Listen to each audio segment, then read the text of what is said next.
One of the honors I have of working at this school is I've been at the school many years, and the reason I've been here is because we've kept this school since its conception in 1973 open to all students. And it's because of generosity like people like you that have made that happen. Last year, I'm proud to announce we gave out $300,000 in financial aid to allow 25% of our students to come here.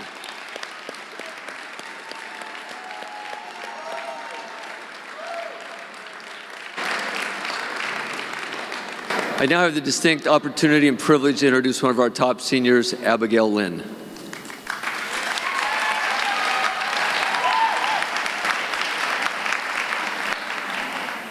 Good evening, ladies and gentlemen. As Mr. McGuire said, my name is Abigail Lynn, and I'm a senior at Edison High School.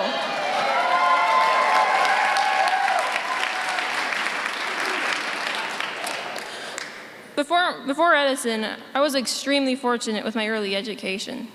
I know many of my peers weren't as lucky, but I can honestly say I was blessed with many compassionate and understanding teachers. I was in kindergarten when my teacher, Mrs. Irwin, noticed I was not coming along like the other students. It was taking me considerably longer to learn the alphabet. I would see a letter, learn its name, learn the sound, then 3 seconds later, swoop, it'd be gone. Luckily, the school had a private tutor for students like me, Mrs. Robb. I would visit Mrs. Robb 2 or 3 times a week, as well as during the summer for the rest of my time at Our Lady of Lourdes. It would be an understatement to say that Mrs. Robb impacted my life. In fact, it was she who told me about Edison High School in the first place. I can never thank her enough. In fact, I'm hoping that she'll come and help me celebrate my graduation. Class of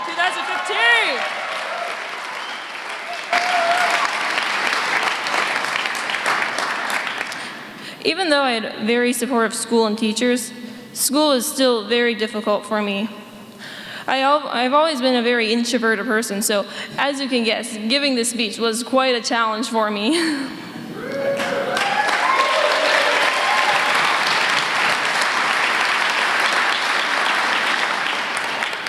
Being introverted made it very difficult to work in groups, and unfortunately in grade school we work in groups a lot. This was often I would know exactly what to do, but no one ever would listen to me, so the problem wouldn't get solved.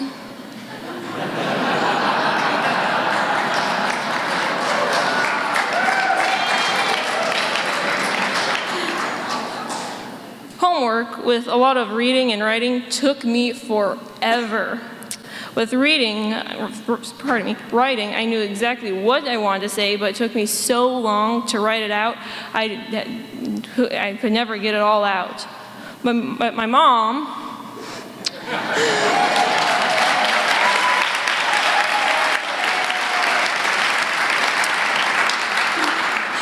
was always very understanding and would always have me dictate to her whenever she saw how much I struggled. Thanks, Mom. You're the best.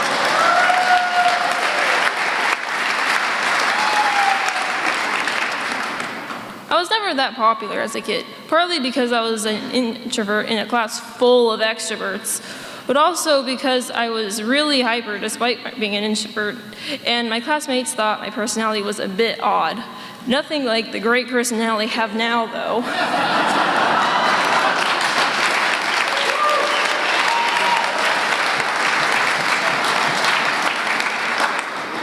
Luckily, in 2nd grade, I met Amira, who had the same introverted but hyper personality I have.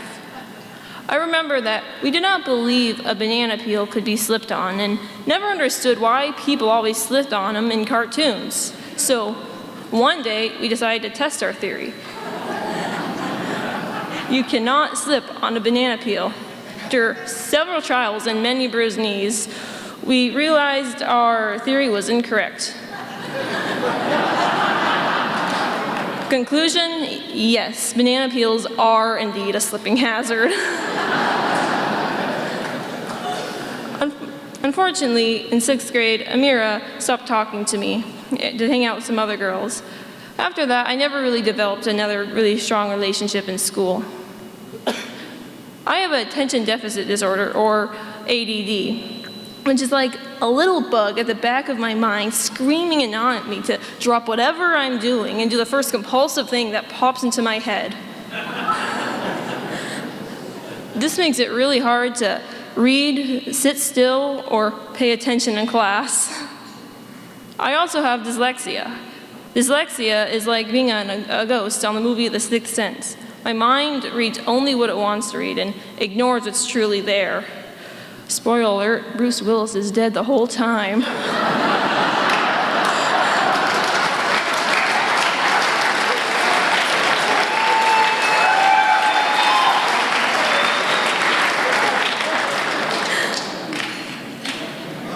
In my first few weeks at Edison, I found that my teachers were supportive like my elementary school teachers, but in addition, they were empathetic. They got me.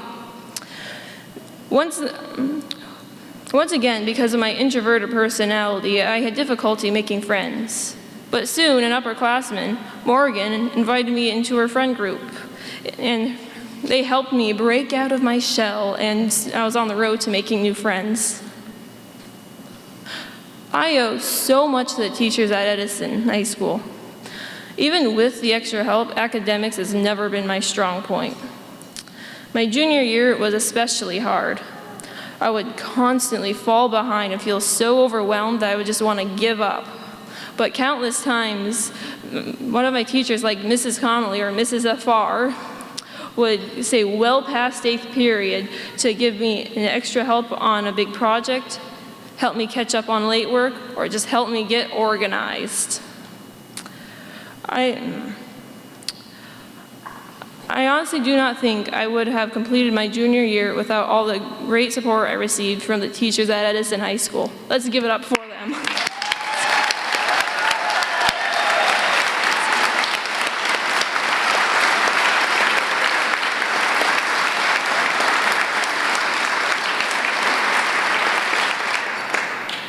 Once at Edison, and after I'd broken out of my comfort zone, I joined the student council and the Link crew. At the end of my junior year, me and another student council member and I started the Diversity Club, which I continue to help run with Jarrett this year.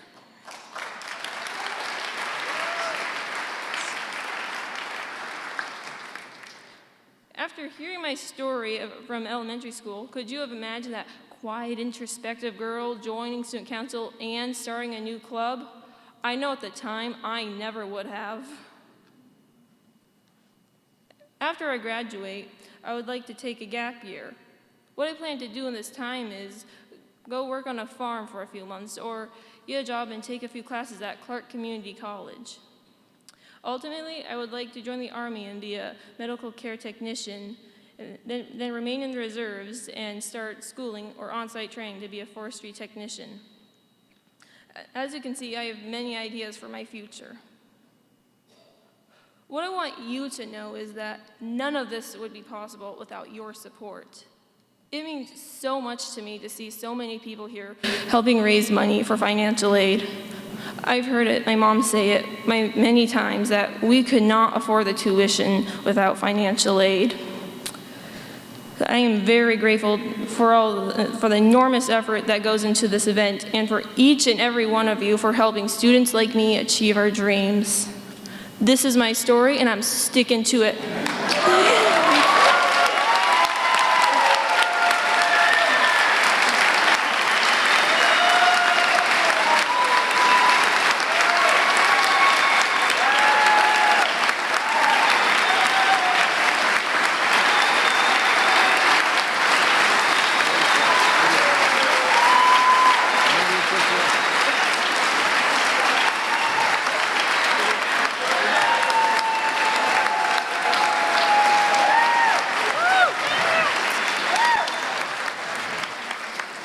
Abigail, thank you for sharing your story with all of us tonight.